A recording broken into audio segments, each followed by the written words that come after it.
This episode is brought to you by Workday. Workday is the enterprise AI platform for HR, finance, and IT with a deep understanding of your organization's context and guardrails, giving you accuracy to not just get work done, but get it done right. It's a new Workday. Teens share everything. That may include the bacteria that can cause meningococcal disease known as meningitis. Even if your teen's been vaccinated in the past, they could still be missing meningitis vaccinations. Ask your teen's doctor or visit meningitis.com today. Sponsored by GSK.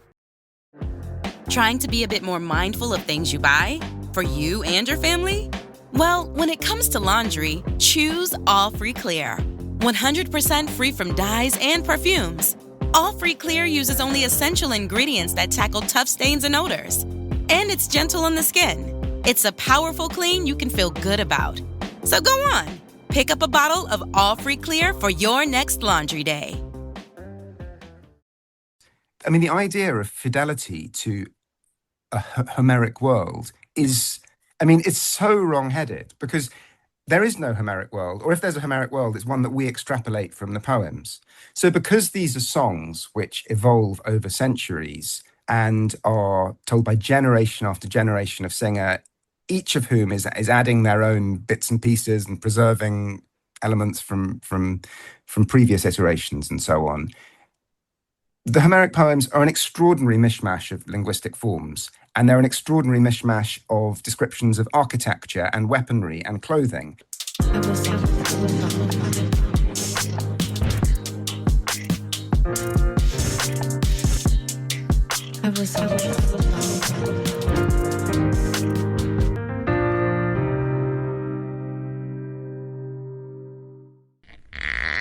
Drink?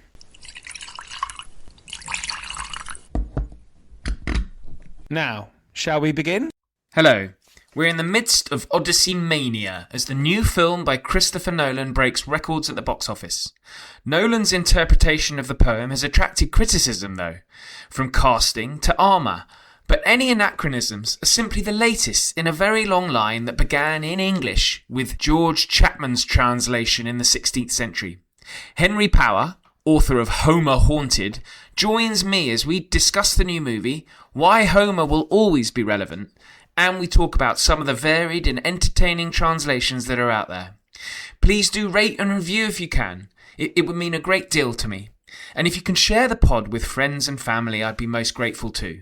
But let's head into the club and meet Henry Power. Henry, a huge pleasure to have you on. Thank you very much for joining me.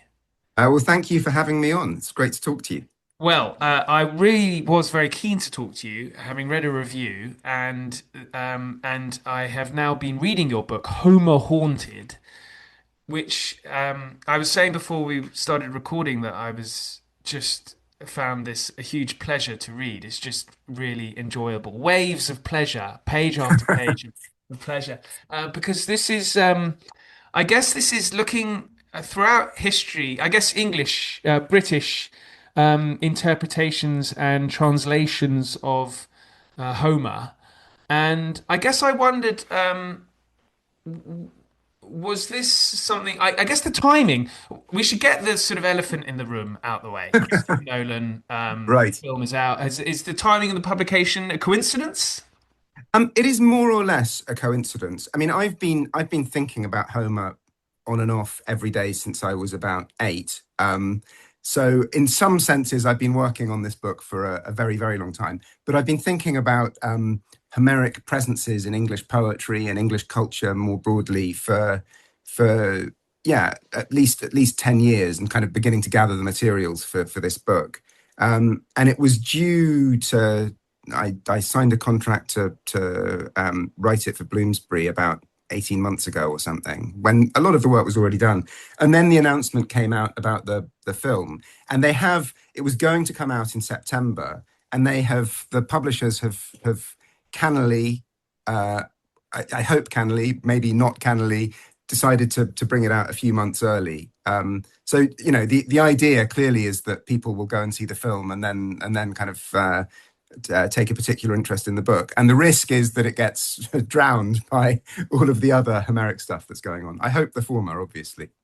Yes, indeed. Well, when I was reading your book, I hadn't quite appreciated how, I guess, and this is why Nolan's made the film as well, I suppose, but relevant and fresh that Homer always is. And you see that in each chapter of your book, which I guess is going through a period of time in our history. So I think we start with George Chapman in the 16th Yeah. century, but he's hugely relevant to that time. So he's you I think your last line in the book is Homer will be read for another 3,000 years. But it's sort of mind blowing reading your book to realize how, I guess, fresh he is at whatever stage of history you're reading him, Yeah, or I her, think or them. or them. I mean, and I think I'm very wary about committing to a particular pronoun throughout the book, because we do not fully understand, and we'll never fully understand where these poems came from, but they're clearly, in some sense, works of collective authorship.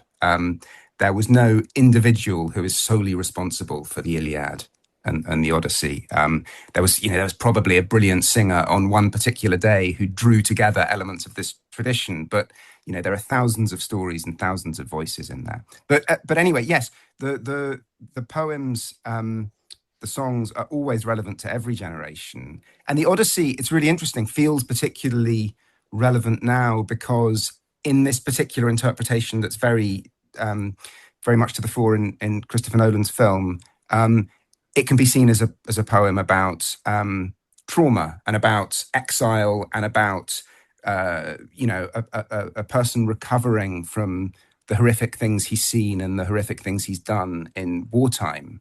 And have you seen the Nolan film? Not yet. I'm Right. hoping to go next week, actually. Okay. Well, Have it's you? I have seen it, and I think it's worth seeing, and I will see it again. I think I will see it again, not at the IMAX, because the IMAX is a full sensory experience. It's a very noisy film, and a very heavy film, actually. Oh, you saw it at the IMAX then? Yeah, I saw it at the IMAX, and that's an interesting thing, is that for Christopher Nolan, the Odyssey is a very heavy story. It's a heavy story that is full of trauma and violence, and it's about this man recovering or not recovering from his horrific experiences of war. What you don't get in Christopher Nolan's film, and what other people have emphasized over the years in different ways, is the kind of is Odysseus as this very light and crafty and verbally inventive person, this great storyteller, very in a typical Christopher Nolan mode. What he makes Odysseus into is a kind of brooding, tormented man, whereas there's a wonderful 1920s translation by Hilda Doolittle, the modernist poet who always published as HD. She opens, "Tell me, muse, of this man of wit." And this man of wit, which I love, which is absolutely what Odysseus is. He's a great talker. But if we linger on Odysseus for a little bit, I remember. I mean, obviously Odysseus is one of these great heroes that I like you. I was about that age when I was reading, I think, reinterpretations of comic books almost. They were made by the Greeks. I think they were translated into English. They were wonderful. Oh, interesting. But Odysseus and all, Agamemnon, Ajax, all these great heroes, and I was sort of very bloodthirsty child, loved, the Greeks destroying the Trojans. I couldn't get enough of it. But then I read Sophocles' Philoctetes for university, and the Odysseus in that is, I guess, would he be more similar to the Nolan Odysseus? I mean, he's not a good guy, and no, he's a nasty piece of work. I mean, and he's sort of coldly pragmatic, and I mean, I don't know if one would say quite the same about the Nolan Odysseus. I mean, the thing about what Christopher Nolan does is that you have Odysseus carrying the weight of all of these terrible experiences. The fact that he was the one who destroyed the city of Troy through the ruse of the Trojan horse. A story not told in Homer, incidentally. We only get that from Virgil much later. And then also the fact that he lost all of his comrades through mismanagement of the voyage home. And in Homer, I think it's worth lingering on this because it's such an important difference between the film and the poem.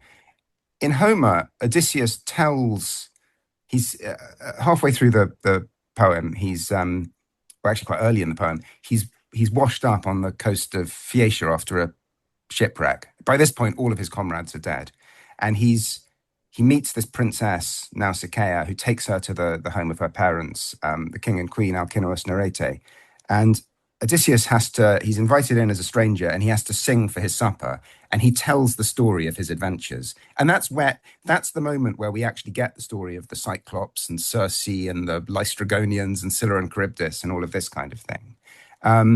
And it's a story that he tells. I mean, we don't know whether he's completely telling the truth. You know, he's an unreliable narrator, shall we say?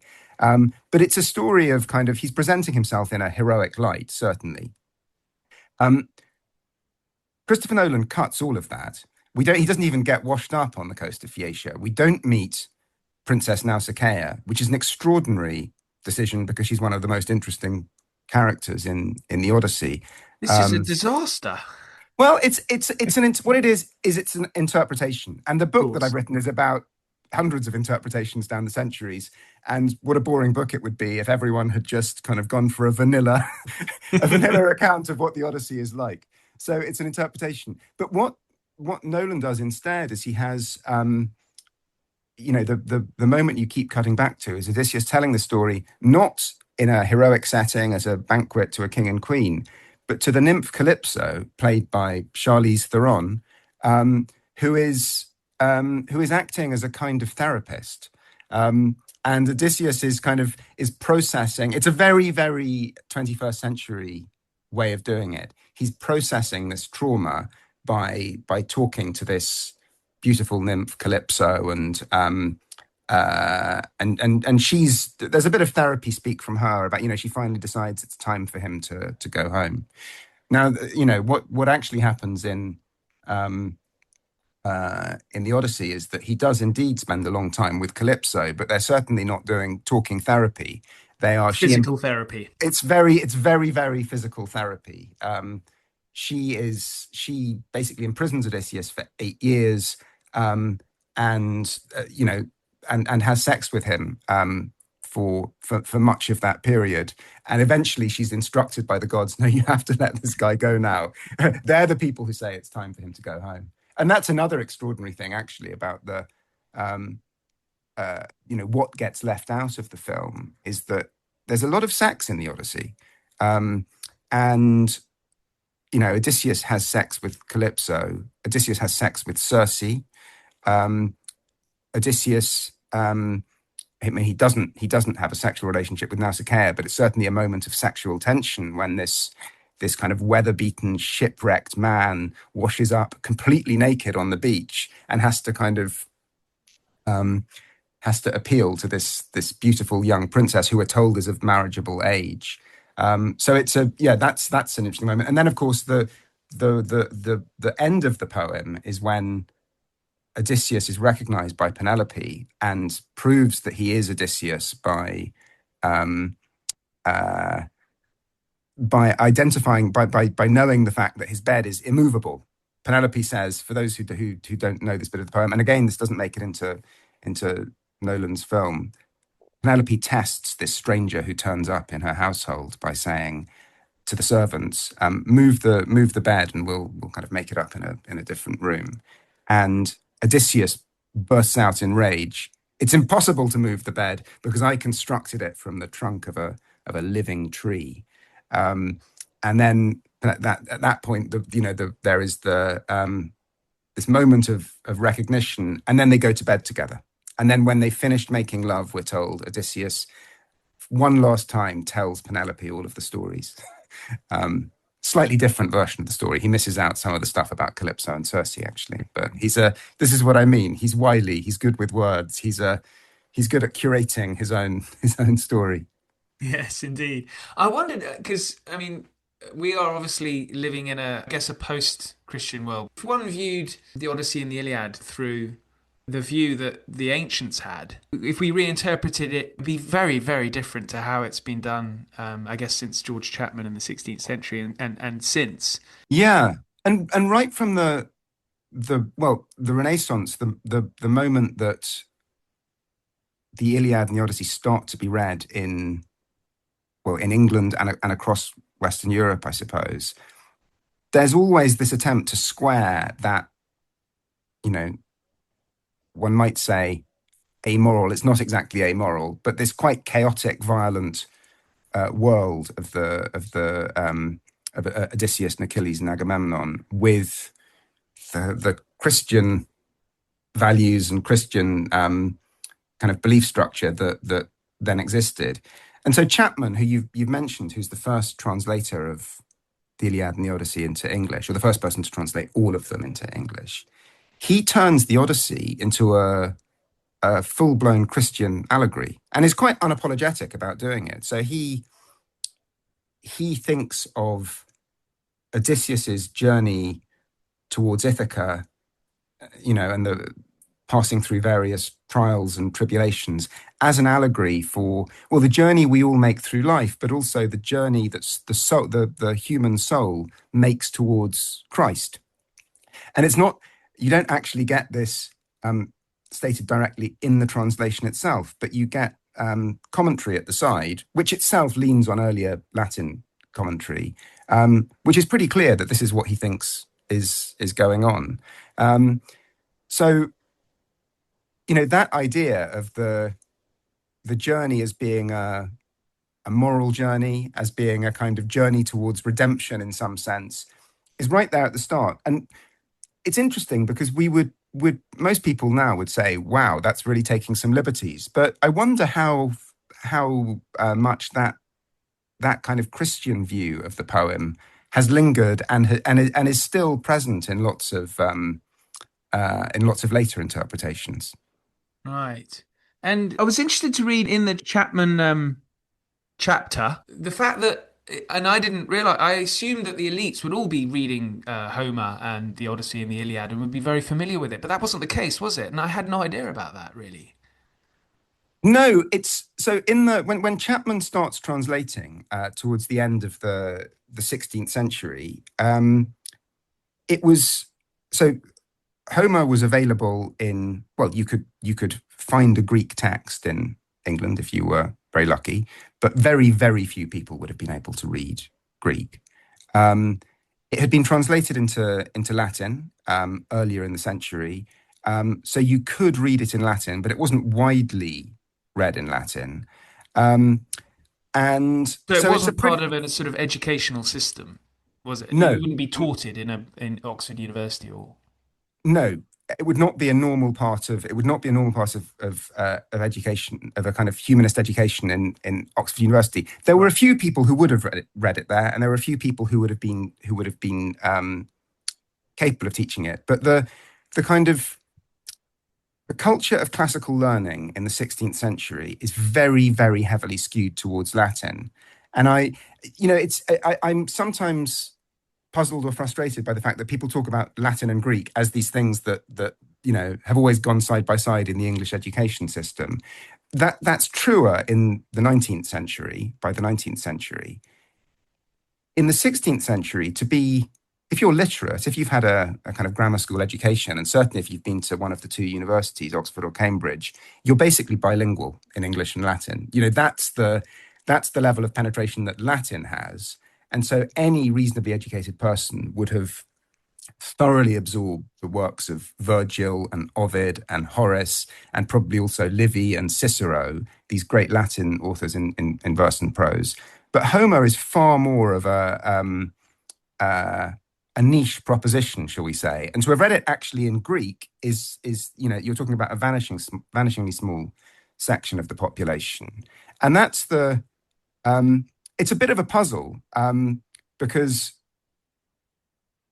translations of the Iliad and the Odyssey have started to appear in other languages, in other vernacular languages, over the course of the 16th century. But English is the lost language into which that happens. I mean, partly because English is not at that point a major world language. It's not, England is not at the centre of the Renaissance. So yes, it's already appeared in Italian and French and German and modern Greek and so on. But Chapman is making a kind of an important step when he translates Homer in the 1590s. Well, he seems to do what, and you're right. I'm very keen to speak about Christopher Logue as well, but he does what Logue does, in that he sprinkles in contemporary, like cricket. Cricket is in an early form of cricket is in his Iliad, Odyssey. Absolutely. Cricket and football. There's football in the Iliad and cricket in the Odyssey. So that moment I've described, Odysseus arriving on the beach in Phaeacia and meeting Nausicaa. What's described in the Greek is that Nausicaa, who's come down with her maids or other young girls from the palace to do some laundry at the river mouth, and they've stopped and they're playing catch. Basically, they're singing and playing catch. And Chapman has them playing stool ball, which is a kind of early precursor of cricket. And then there's also, just to get the kind of football the football reference in as well, in the Iliad, a much more grisly moment when Agamemnon decapitates someone in battle. And we're told the head lies there like a football, which anyone might kick. And Chapman is, he's completely, he's literally unapologetic about it. He doesn't apologize for it. And I think it's because there's just a very different attitude to translation in the early modern period. I mean, we are used in the year 2026 to the idea that translation can be more or less invisible. That someone can write someone can write a version of Homer or Elena Ferrante or Lampedusa or whoever that gives us immediate and direct and kind of frictionless access to the original. Well, that's not possible, however good the translation, because every translation is an interpretation. And what's wonderful and what's just really enjoyable about these early modern translations is that they don't see themselves as providing that frictionless access at all. What they're doing is bringing Homer into their own culture. So of course Nausicaa would play cricket on the beach. Of course, the clothes that the various clothes that are described in passing stop being tunics and cloaks and become hoses and doublets and whatever else. Of course, the music that you hear is played on Tudor instruments, not ancient Greek ones. It's constant. Chapman brings Homer more or less into Elizabethan England. But these are anachronisms that are heavily criticised now. I mean, Nolan's been getting a lot of flack over casting and for use of armour in the film. I think Emily Wilson, who's done these very successful translations, I think has been criticised as well. It just goes to show, having read your book, this has been going on for years. We shouldn't get so hung up about it, should we? Yeah. Well, and there's a particular, I tried to broaden the point and talk about translation generally, but there's a particular reason why that kind of complaint is ridiculous with respect to Homer. And that's because, the idea of fidelity to a Homeric world is, it's so wrong-headed, because there is no Homeric world, or if there's a Homeric world, it's one that we extrapolate from the poems. So because these are songs which evolve over centuries and are told by generation after generation of singer, each of whom is adding their own bits and pieces and preserving elements from previous iterations and so on, the Homeric poems are an extraordinary mishmash of linguistic forms, and they're an extraordinary mishmash of descriptions of architecture and weaponry and clothing. You have descriptions of swords which sound as though they're from about 1000 BC, and then you have descriptions of temples that sound as though they might be from 700 BC, and you have simply linguistically you have all sorts of different forms which would never have been spoken by any Greek at one time and one place. So, yeah, the idea that there's some kind of perfect vision of the Homeric world that can be recaptured is, well, if there is a Homeric world, then it's an intrinsically anachronistic one, and we should celebrate the fact that there are, American accents and whatever else, Venetian hill fortresses. I spotted one of those. It's really? used as that. Well, I think it's the Palace on Ithaca just is a Venetian hill fortress, which would have been built during the Venetian occupation of the Peloponnese, I suppose. I don't know where they filmed it, but a lot of people would have spotted that instantly, and you kind of think, well, yeah, why not? That didn't bother me at all. Yeah. So, listeners, if you're worried about this, don't be. The other, because you mentioned I guess all these kind of influences, because reading the Alexander Pope chapter, and I know you're an expert in Mr. Pope, but the Pope chapter, which is also fascinating on contract negotiations for authors in the 18th century, but he's criticised, or is he criticised over his he's heavily influenced, of course, by Shakespeare and Milton and others, and this is something that he's kind of incorporates into his poetry, enriches it, quite frankly. Yeah. So, well, Pope is a very interesting character. I mean, I love Alexander Pope, and I need to be careful, or I'll just talk about Alexander Pope for half an hour. But there are many things that are interesting about his translation, which has been heavily criticised, but is also probably the most, over the course of the last 300 years, is probably the most frequently read translation. It's unkillable, it seems, and a good thing too. But one of the things I love about Pope's translation is that I think he's the first translator who really gets this idea that Homer is, even if Pope always talks about Homer as though he's an individual, this kind of blind bard, but he has this instinctive understanding that this is a collection of voices. This is a kind of mosaic of different stories and times and places.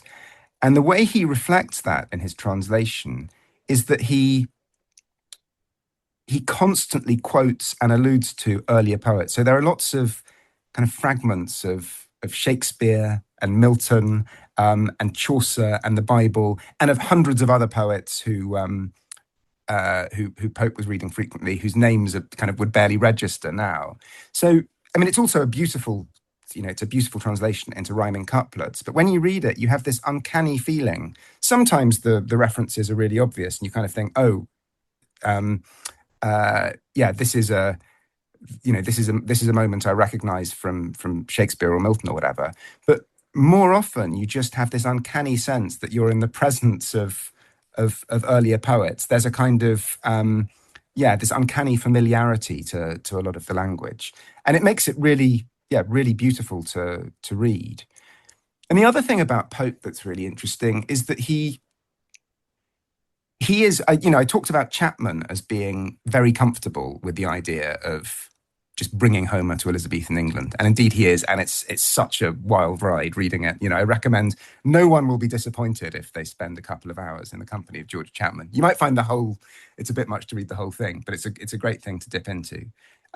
Pope isn't comfortable about the idea. The accusation that's always made of Pope is, he sort of prettifies Homer for the 18th century drawing room. It's so polished, it's so polite.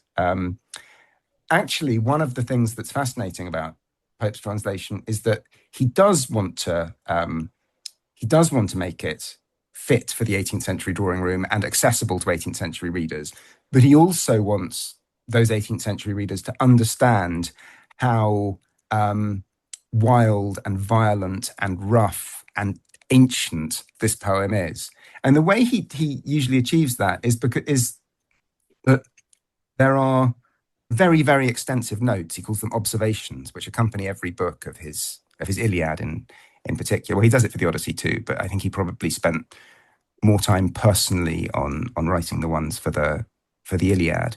And he will often veer away from a particularly kind of wild or rough moment in his translation, but then explain in the accompanying notes this is what it would be in the original. So to give an example of that, there's a moment in the Iliad where the great warrior Ajax is being, he's sort of big and powerful. He's being very slowly beaten back by a whole crowd of Trojan warriors who are like nothing to him, And in one of these typically sort of strange and rustic Homeric similes, he's compared to an ass.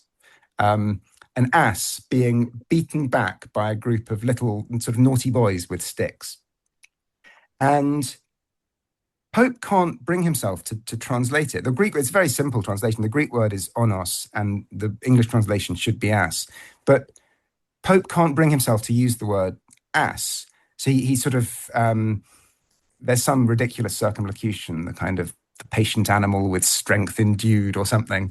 I mean, it is the kind of thing that people complain about Pope for. But then in the accompanying note, he says, he gives this very eloquent account of why an ass is not the same in English, actually, as it is in Greek. Because, an ass onos in Greek perhaps just had connotations of strength and patience and fortitude, whereas an ass in English has, there are connotations of silliness and greed, and you think of bottom in A Midsummer Night's Dream, and in fact, speaking of bottoms, ass was already being used as a kind of synonym for arse in the early 18th century, so that's another reason not to use it. So anyway, the translation of Homer in it, both its verse and the prose observations, is a fascinating document where you see the workings of the translator's mind. You see that Pope isn't actually just comfortably importing into the 18th century. He's really thinking hard about what will stick and what won't. And despite that, it was the fate of Pope's Iliad to be constantly for centuries, and starting almost immediately, people complained about, it's too polite, it's not the true wild spirit of Homer, and so on. But it remained the standard translation, all through the 18th century, all through the 19th century, for much of the 20th century. And it's something I love discovering over the course of researching the book, is that I write about various quite out there avant-garde poets in the later chapters, and almost all of them have come to Homer initially through Pope's polished heroic couplets. So he plays a very important role in the history of Homer in English. I found that so fascinating because I think he does something as well with fly and hornet. He uses hornet instead of fly that you write about. Yes. It made me think, does that mean basically there are really no rules when it comes to translating Homer? Yeah, well, I think what Chapman and Pope would have agreed on, and I think what most of the authors that I write about would have agreed on in their very, very different ways, is that the responsibility of a translator is to produce something that is a good poem in the new language, that is a kind of a coherent, readable poem in English. And yeah, there are lots of kind of compromises you have to make and liberties you have to take to get there. There are all sorts of ways in which a translation from Greek into English can't be exact. I mean, there's the basic fact of the Greek word order works completely differently from English word order. So the kind of the most obvious and kind of clear-cut example of this is that, so because Greek's an inflected language, and meaning, I don't want to get too deeply into this, but meaning is determined by the kind of word endings rather than position in a sentence, which is obviously different from English. You can move words around for emphasis, and both the Iliad and the Odyssey have they open with words that really give you a sense of what this poem is all about. So the first word of the Odyssey is andra, man, and that's a big clue as to what we're going to be concerned with. This man, andra moi enepe musa, sing to me, muse of the man. But in fact, man, sing to me of muse, So there's that's a kind of sacrifice you have to make straight out of the gates if you're translating. And the first word of the Iliad, incidentally, is menin, anger. So the muse is asked to sing of the anger of Achilles. So, that's a sacrifice that has to be made. There's also and we don't even quite have to get into the fact that these are initially songs. These are songs that have been transcribed, and how do you which suggests that the sound of the Homeric poems is quite important. So, what's the responsibility of a translator to evoke the sound of the original? People talk about a kind of accurate translation, and what they mean is every word provided with a kind of accurate equivalent in English in terms of its semantic meaning or whatever. But these are songs, okay? These are and they have been prized in Greek culture because of the way they sound as much as the stories they tell. So if the most accurate translation, some might say, is a kind of very flat translation into English prose, but something is definitely missing there. And actually, this is a chance for me to mention the maddest poet. But maybe he's not mad. Maybe everyone else is mad and he's sane. But I'm just going to say again, the maddest poet I talk about in the book is this guy called David Melnick, who I think is actually a genius, who was writing in San Francisco in the 1980s, and it's probably not irrelevant that he himself was a brilliant musician, a kind of concert standard violinist and a huge opera buff and this kind of thing, and an avant-garde poet. And he produced what he called a homophonic translation of the Iliad, which is to say that he doesn't bother so much about semantic meaning, but he finds English words which exactly replicate the sound of the Greek. And the first words of his translation, as I just said, the Iliad begins in Greek, men in Aida, sing of the rage of Achilles, and so on. And David Melnick's translation is called Men in Aida. And that's also how it starts. And so it goes on. And so he's found words which fit exactly into which replicate exactly the sound of the Greek, and not worried so much about semantic meaning. But then, of course, it's interesting because there are different words you might choose to slot in. And over the course of the poem, although in some ways it doesn't make that much sense, one would there's no kind of discernible syntax or whatever. You get the strong sense that the action of the Iliad is being moved to the kind of leather bars and bathhouses of 1980s San Francisco. So he regularly chooses words which evoke 70s and 80s San Francisco gay culture. And but keeps all of the Greek names and so on.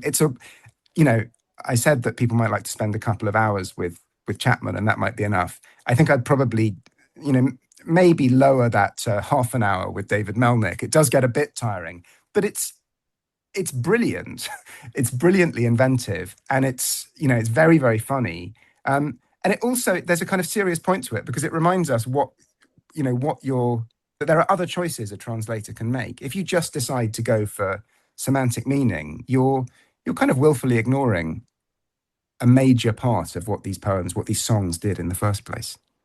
Yeah, that's a really interesting point. I mean, the other thing is you don't even need to know Greek if you want to rewrite it, which is what Christopher Logue did. I mean, I was given war music, I think about 25 years ago, and I couldn't believe what I was reading. It was so weird.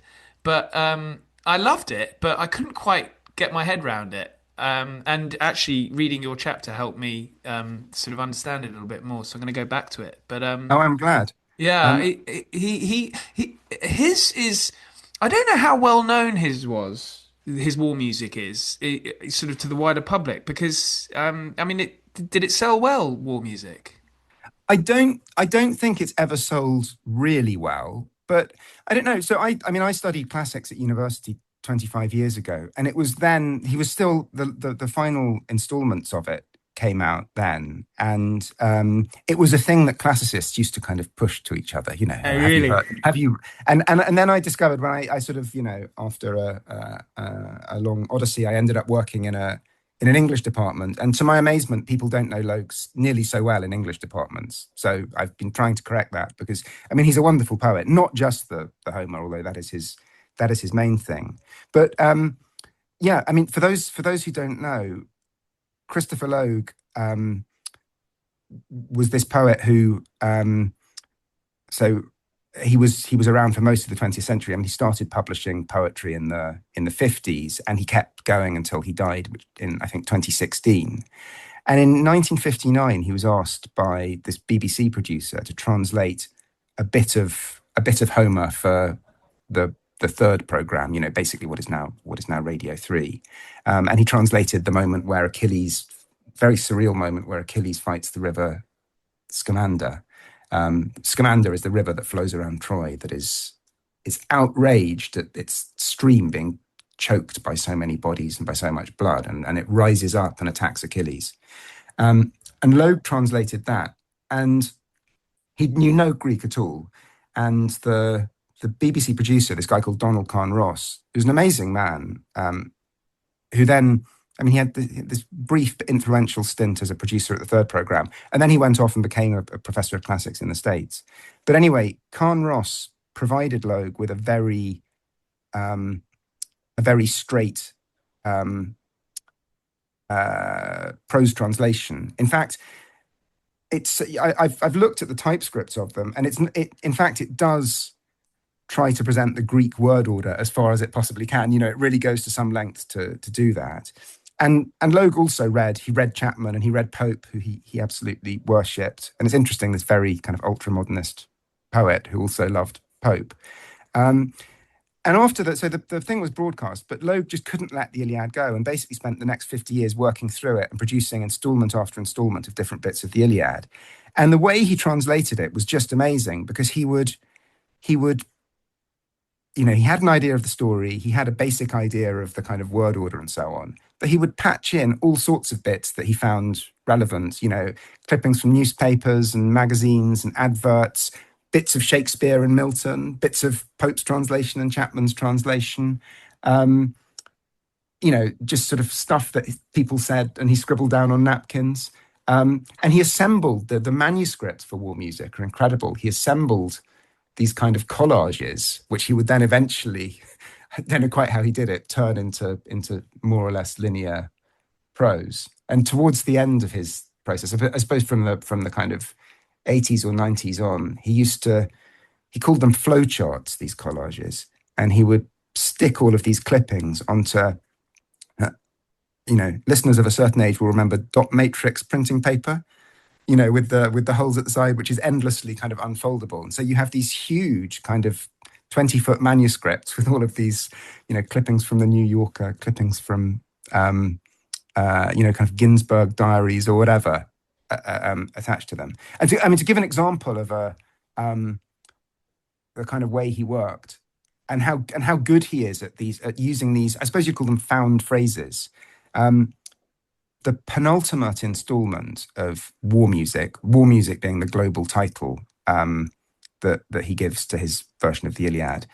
So the penultimate installment, which covers some of the kind of fiercest battle scenes at the heart of the Iliad, is called All Day Permanent Red. And, you read that initially and you think, God, that's such a wonderful all day permanent red. It's a kind of evocation of the kind of, the mad haze of battle on this baking hot plain on the Aegean coast. But then you discover that it's the name of the brand of lipstick that his wife used, All Day Permanent Red. And it's just, but that happens, in line after line after line in war music. And that it's always brilliantly incorporated in exactly that way. And the anachronisms in war music are, you have helicopters, you have bikinis, you have nuclear bombs, you have Richard III. I mean, you have car washes. It's an extraordinary poem. And with that, I would say, I've said too many times already in this conversation, sample this for 2 hours, sample this for half an hour. Actually, you know what? With war music, buy a copy and carry it around with you for a year, because it's just wonderful. And it definitely takes a process of getting your eye in, but it's really worth it. It's one of the great versions of Homer, but I think it's also one of the great English poems of the late 20th century, really. Wow. Okay. Wonderful. Well, I'll put a link in there for the listeners if they're interested. Well, this has been wonderful. Really enjoyed talking. And so, of course, there is also going to be a link in of your book, which is out now. And I wish you all the best with it, Henry. It's just, as I said, such a pleasurable a read. It really is. Well, thank you very much for having me on. It's been great talking to you. We've come to the end of this club meeting, so thank you for listening. If you want to get in touch about club benefits, please do, either by email or on X or Instagram. Links are in the show notes. I've also included my Substack link so members can read articles I've written on various matters that may be of interest. The History Book Club is written and presented by me, Oliver Webb-Carter. Music is by listener Chat DMZ. Episodes continue next week and every week, so please do join, subscribe, and if you can provide the club with a 5-star rating, we would be delighted. In the meantime, I thank you again, and now I have to usher members out into the real world. Until next time.